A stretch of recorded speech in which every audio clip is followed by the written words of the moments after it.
Welcome to Kenton Teaches. Enjoy the video. You start by locking down the source and tools. Choose FLAC or ALAC and set sample rate and bit depth to match the original. Mismatching creates unnecessary resampling. Install a trusted ripper or audio editor and connect your digital feed or audio interface. You should capture a clean, direct stream rather than routing through multiple devices. Once the file is captured, save a working copy and keep the original untouched so you can always return to the raw material. You now process the audio, working at the same or higher resolution to preserve detail. Use non-destructive edits and track changes so you can revert anytime. Destructive bounces force extra encoding.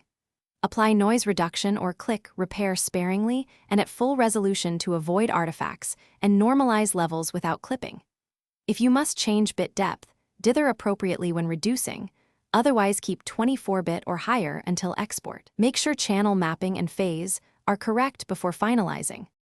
You finalize by exporting to your chosen lossless format, preserving source sample rate and bit depth. Name the file clearly and embed accurate metadata so players display info correctly. Immediately generate a checksum and compare it to the stored master to confirm integrity. Then create at least 2 backups on separate media or cloud storage. If problems appear, files sound distorted or metadata missing, reopen the master, confirm export settings, and re-export. Checksum. Thanks for watching. Please subscribe if this video was helpful.